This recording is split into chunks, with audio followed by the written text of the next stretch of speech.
とバイクに乗りたくなって、小型免許を取って2年目になります。58歳のアラカンライダー田中です。2026年3月、東京都練馬区を出発して、モンキ125の相棒パルカ号で、東の方向に門切っています。今日の目的地は埼玉県八潮市のライダーズカフェ原っぱです。カフェ原っぱにはオートバイ神社が併設されていて、それでこのカフェを知ったのです。いつものように道中の映像を背景に、白内障シリーズのクライマックス、自由診療の眼内レンズ、Way1ギャラクシーの見え方について話をしようと思います。白内障関連でこの動画にたどり着いた方はチャンネル登録をおすすめします。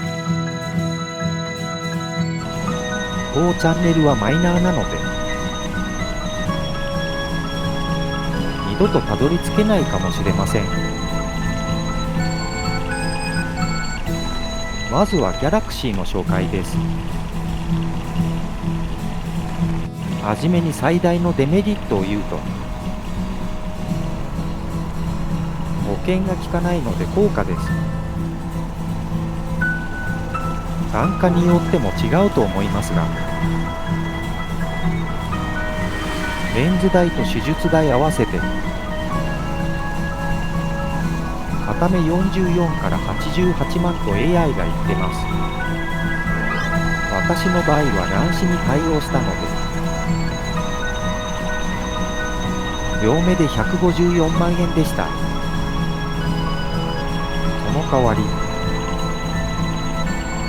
遠方から近方までよく見えて、光のロスもないので、コントラストも比較的良好。さらに多焦点レンズの欠点である夜の見え方も癖が少ないと欠点が見当たらないレンズです。ただ比較的新しいこともあって、情報がとても少ない。この状況で100万以上を出すのはかなり高いハードルですよね。それで実体験をベースにした詳細をレポートしますので、レンズ選択の参考にしてください。ただしあくまで個人の感想なので、選択は自己責任でお願いします。手術直後の見え方は前回も紹介しましたが、改めてまず日中の見え方、ガーゼを外した直後からくっきり違和感なく見えました。色味は最初青みがかっていましたが、それは白内障で濁ってたからでしょう。白がやけに白く見えます。例えて言うと、ホワイトニングした葉が不自然に青白く見えることはありません。あの白です。でも1週間もすると慣れてきて、あの白が普通になってきます。気になる視力ですが、遠方視力は 1.2 出ているようです。ちなみに手術前は左 0.5 右 0.8、だいぶ悪くなっていましたね。遠方視力はかなり改善されました。そして重要なのは近方視力。ギャラクシーを選んだ最大の理由が、手元の視力の確保でした。眼科で測った30センチの近方視力は 0.8 から 0.9 といったところ、30センチというのは腕時計を見る感じの距離ですね。スマホや文庫本を読むときも自然に感じる距離です。まあ 0.8 出ていれば合格でしょう。眼科での視力測定は毎日というわけにはいかないので、自分でも測ってみようとこんな表も買ってみたのですが、近方視力が測れませんでした。ここで見つけたのがアイミルンというスマホアプリ。最高視力 1.0 までとか、3メートルと40センチ用のみとか、制限もありますが参考になるでしょう。2週間近く測った結果がこちら。ばらつきがあったり右目が低いのは、右目が黄斑変性症気味のせいでしょう。ちなみに30センチも測っていますが、40センチ用を30センチで見ています。一つの例として参考にどうぞ。あとやってて気づいたのですが、視力検査って方向によって得意不得意が出ますね。目の疲れや調子もあって、ぼやけたり二重に見えたり、そんな時こういうズレだと見やすいのですが、これだと見にくいですよね。目もこうなるとまた見えたり、ズレの方向や大きさによってブレる理由の一つでしょう。なので検査結果より実生活での感覚の方が信用できたりします。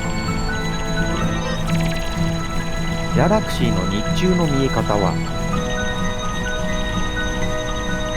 裸眼時代と全く違和感ありません。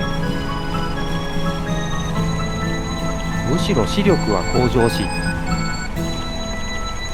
老眼鏡も不要になってます。コントラストはどうでしょうか。単焦点にはかなわないと思いますが、これも全く違和感ありません。そもそも白内障でレンズは濁っていたわけですので、むしろ良くなっているかと。まあこれも説明は難しいので、角表を作ってみました。アルファベットをだんだん暗くした表です。どこまで見えますかね。画面の性能や明るさで環境によって変わると思いますが、同一条件なら参考になるでしょう。ちなみに右目は術前 S から術後 U に改善プラス2、左目は W から W と変わりませんでした。色によっても違いが出るかもと。赤、青、緑でも作ってみました。凝り性なんです。左目は白黒では差が出ませんでしたが、赤は T から R と2つ交代、青は O から S と4つ改善、緑は U から U で変化なし。だからなんだと言われても困るのですが参考になれば。ちなみに先日オデッセイのレンズの方とさっきのアルファベットを見比べたらほとんど同じでした。さらに50代前半から半ばの生身のレンズの方とも同じ結果となりました。つまりコントラストの変化は体感ではほとんど変化なし。薄暗い夕暮れも術前と変わった自覚はありません。スマホも読めるし、文庫本も疲れずに読めます。154万円は大金でしたが、メガネなしで過ごすという期待には応えてくれるレンズだと思います。今のところはですけどね。もう一つ、夜の見え方。多焦点レンズではこれが気になります。手術直後の見え方は前回触れましたが、その後の経過と両目が揃ったので、これもできるだけ詳細に分かりやすく説明できればと思います。まだ安定してはいませんし、個人差についても承知願います。さて、術後の夜景で驚いたのは、この強い光源から伸びる線です。工場とか工房というらしい。これが右目のレンズで、左目のレンズはこのように角度こそ違いましたが、同じような構造が見られました。日中はほとんど気づかず、太陽とか強い光でたまに実感する程度。はじめに手術をした右目の方が若干薄くなってる気もするので、やがて消えてくれるとありがたい。そう思っていたら、右目の手術から16日後に工場の長さが半分になりました。毎晩同じ場所で長さをチェックしていたので、突然の変化に驚きました。このまま消えてくれることを願います。その他の情報としては、眼科で検査をするために瞳孔を開く目薬を使った帰りは消えていましたっけね。原因等の手がかりになればと思います。個人的にはレンズが折りたたまれてた時の折り目じゃないかと思ってます。素人の感想ですけどね。もう一つ夜の見え方でハローっぽいものは見えます。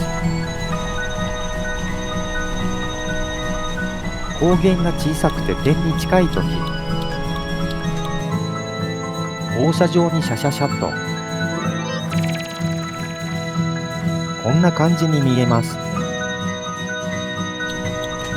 ただとても小さくて、直径は腕を伸ばした先で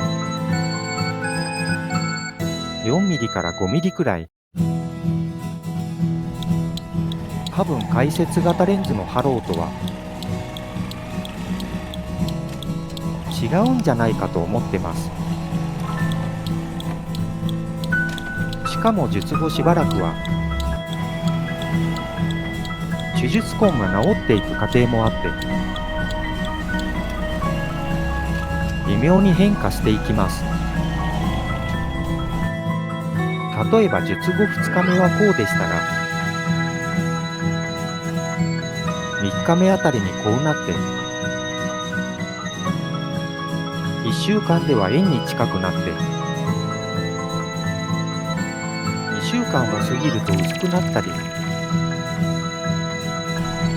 光源が小さい点の場合はさっきのように輪に見えるのですが、光源が面になると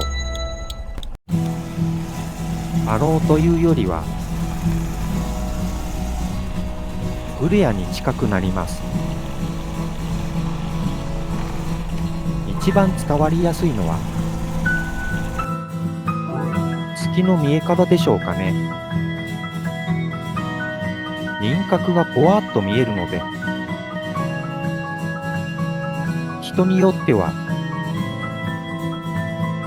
これをグレアと呼ぶかもしれません。そのくらい見え方を人に説明するのは難しいですよね。上目遣いや下目遣い、右の方や左の方でも光の見え方は微妙に変わります。私の夜の見え方を総合するとこんな感じです。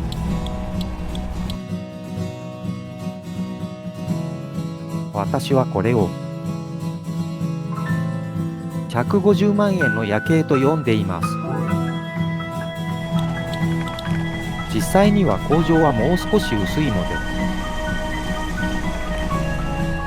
夜の運転などに支障が出るほどではないかなと個人的には思っています。レンズが安定するまでは数ヶ月かかるらしいので、経過を見守りましょう。目的地に到着しました。カフェですよね。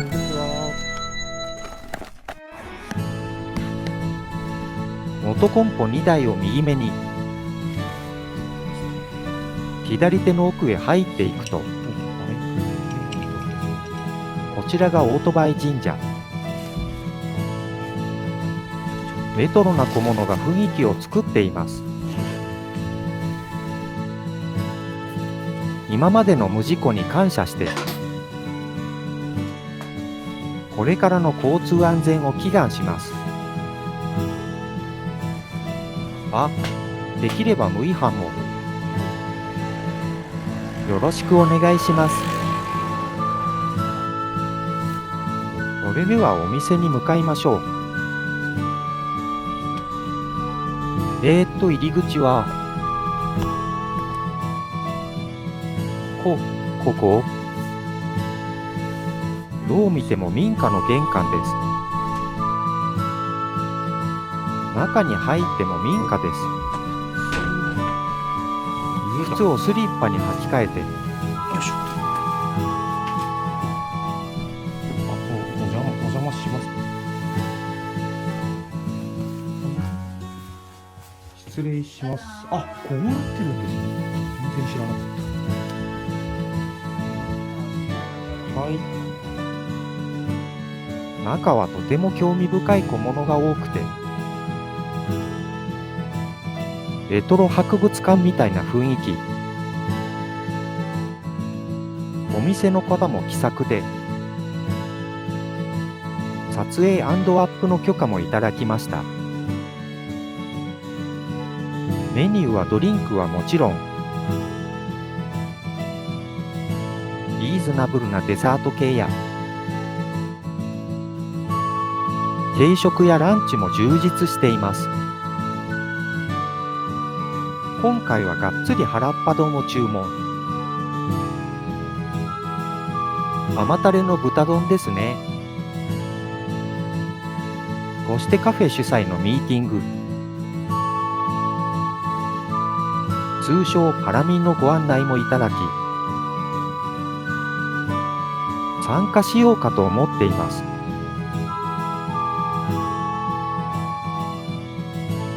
今回の出費、ガソリン代104円、原っぱ丼1300円、合計1404円。読み上げアプリアイビススピーチ、音声合成モデルアイビスハブ田中、音楽ドバシンドローム、歌詞風バイシンサンワックス、ハーブバイシンサンワックス。提供、田中。